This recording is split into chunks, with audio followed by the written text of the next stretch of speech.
Hi guys, and welcome back to our Garage Gym series. So today we're going to take you through our top 5 tips for bench press. So number 1 is setup. So firstly, the bench, I personally like to have it in the middle completely and slightly out away from the cage or the rack that I'm using. And then the bar, again, I like to have it completely centered. And then in terms of distance away from me, I like to be able to have a very slight flex in my arms, so that's why I now know how high it is. And then when I bring the bench down, I'm going to want my elbows to be almost 90 degrees. So for me, that would be too wide, that would be too narrow. So I'm going to want them to be about there. So therefore, I grip it probably just outside the first ring of the bar. And make sure my eyes are directly underneath it. So number 2 is position. So when I've set myself up properly, as we've just gone through, I want to make sure my head, my shoulders, my bottom are all on the bench. So there's 3 points of contact, and my feet are on the floor. Okay. Therefore, then I'll grab the bar, make sure all those points of contact are in place.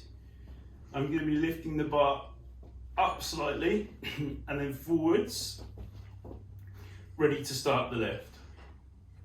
Okay, so number 3 is fail safe. Now in here I haven't got a spotter, and a spotter is the best thing to have to make sure you do this properly. If you haven't got one, there's a couple of things that you need to make sure are in place. So the first is some form of safety bars. Now I know personally, once I've lifted this bar up and down, if I go to failure here and I can't lift it up, I can just drop it and it's not going to crush me. The other option you've got is when you've got plates on the end of the bar and you're by yourself, don't put any clips on, because what would happen then if you do get stuck and you haven't got bars, you can tip the bar to one side and the weight will eventually fall off and you should be able to manage it, but that is a last case scenario. So spotter is number 1, that's gold standard. Having safety bars in is the next thing, silver standard. And the last option, if it does go wrong, is to make sure the clips aren't on the bar, so you can wiggle the weights off, but that's something we would recommend worst case scenario.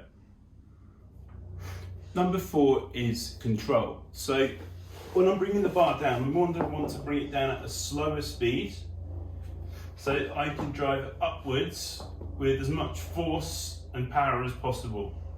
So a really good tip here to enable more control is to squeeze the bar as hard as you can. So you might be able to see my fingernails changing colour there.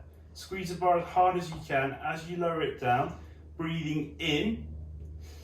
And at the bottom, holding your breath slightly, and then on the way up, breathing out and trying to bend the bar in half, lengthways.